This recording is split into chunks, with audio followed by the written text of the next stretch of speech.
Você já parou para pensar como um homem conseguiu assumir um Real Madrid em crise e em apenas uma temporada transformou o time na maior potência do futebol europeu? E mais, como esse mesmo homem foi demitido um ano depois? E como se isso já não fosse insano o bastante, ele ainda voltou para o mesmo clube 6 anos depois e fez tudo de novo, só que ainda melhor. Essa é a história inacreditável de como Carlo Ancelotti, o atual técnico da seleção brasileira, transformou o Real Madrid sem títulos no time mais letal do mundo.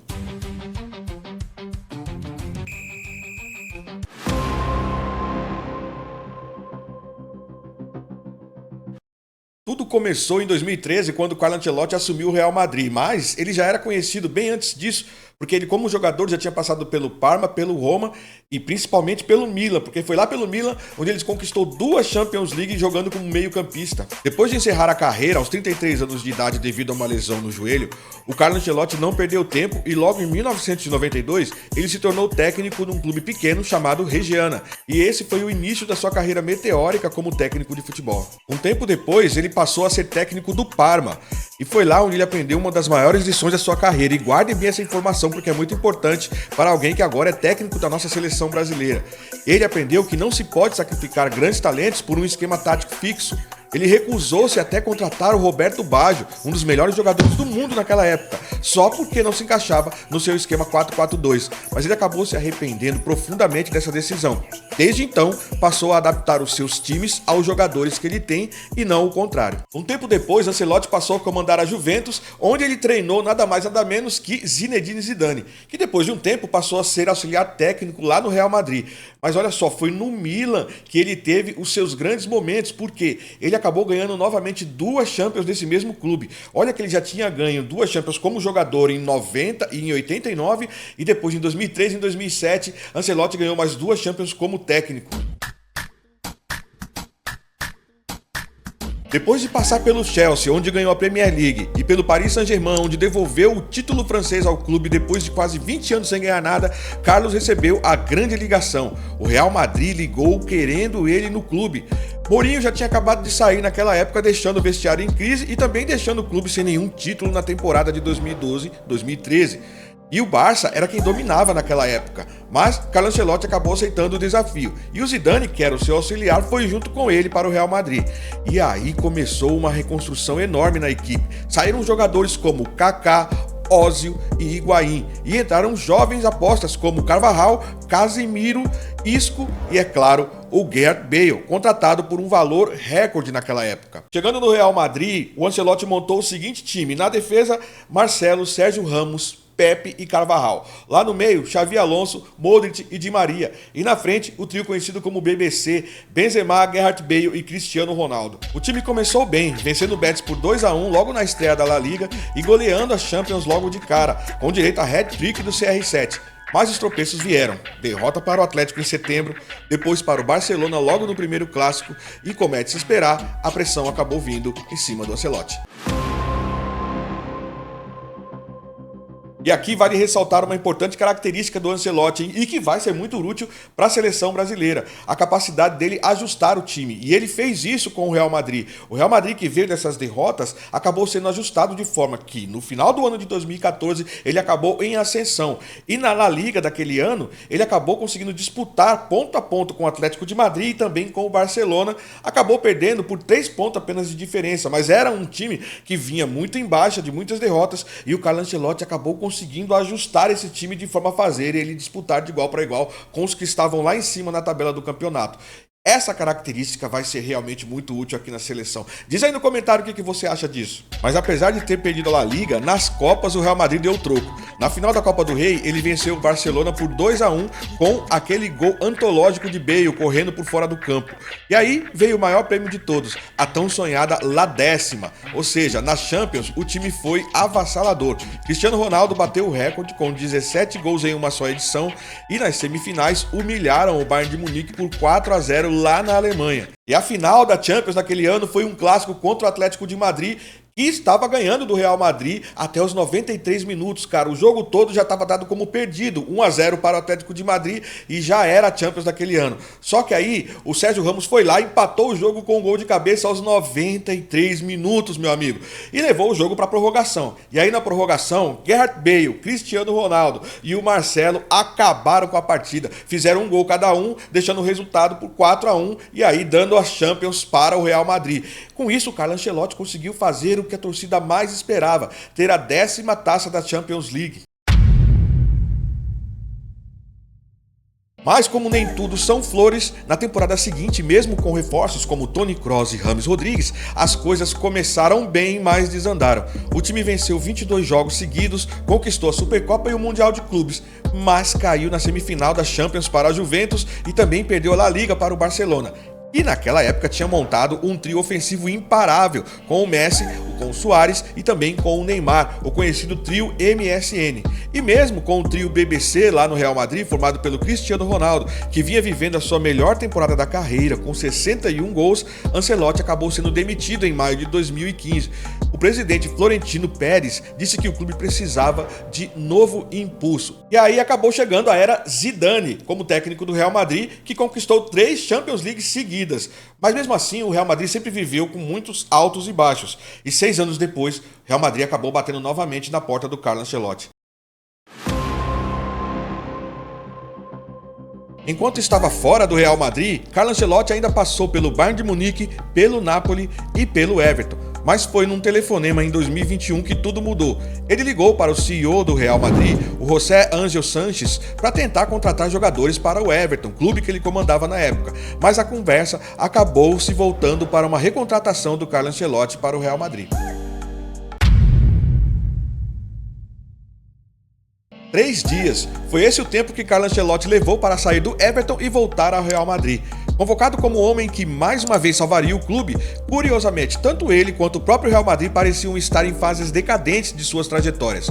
Ambos precisavam de uma grande segunda chance, de um recomeço, e talvez por isso mesmo fosse o par perfeito naquele momento. Quando Ancelotti voltou para o Real Madrid, ele acabou reencontrando um elenco com muitas caras que ele já conhecia, como por exemplo o Toni Kroos, o Carvajal, o Nacho, o Isco, Marcelo, Casemiro e Benzema. Todos eles ainda estavam lá, mas agora o time também tinha novas promessas, como o Vinícius Júnior, o Rodrigo, o Valverde e o Éder Militão, que buscavam orientação e buscavam também crescer no clube. E no gol tinha também o Courtois, que havia acabado de assumir o gol com muita autoridade. Por outro lado, havia também jogadores que estavam devendo, como o Eden Hazard, que ainda não havia justificado o investimento que o Real tinha feito nele. Mas Carlo tinha um grande plano. Ele trouxe o Camavinga como um reforço de peso e acertou a contratação do Alaba, que veio do Bayern. Estava montando um elenco para a sua primeira temporada no seu retorno. Antes da bola rolar, ninguém mais botava fé nesse Real Madrid, porque ele já vinha muito tempo sem empolgar a torcida e era inclusive considerado carta fora do baralho nas principais competições.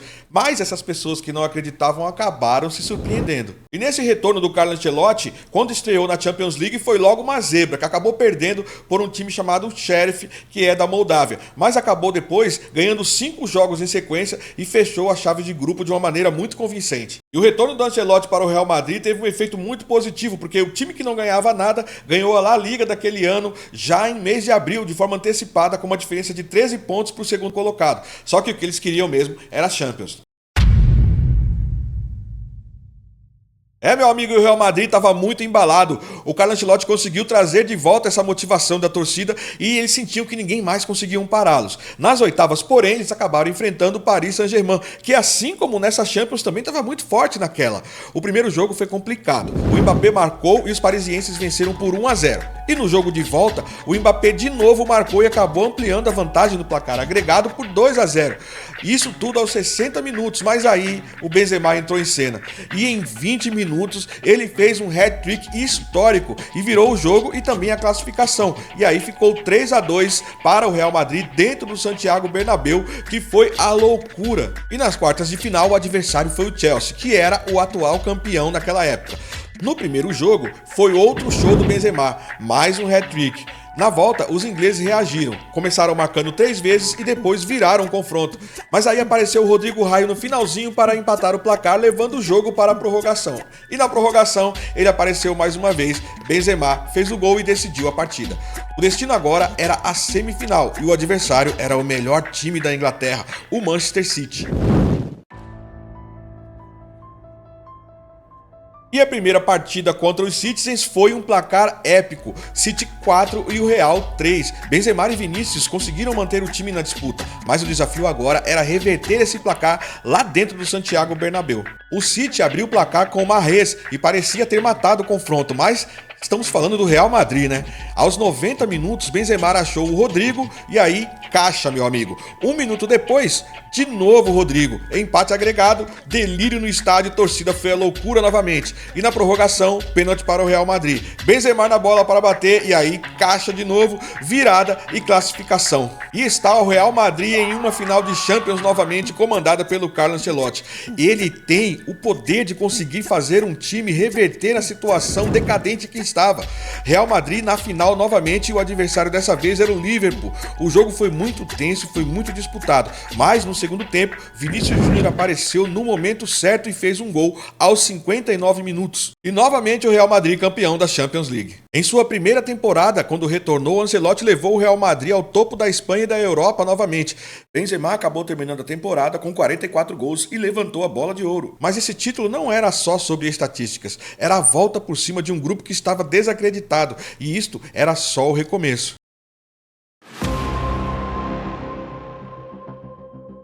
E na temporada seguinte, Ancelotti agora era o técnico mais vitorioso da história da Champions League com 4 títulos. Ele transformou um elenco que estava com desconfiança em um time unido, forte e também com muita alma, com muita garra, e seguiu reforçando a equipe. Chegaram depois o Rüdiger e o Tchouaméni, juventude e talento que mostravam que o projeto não era só de reconstrução, era de dominância duradoura.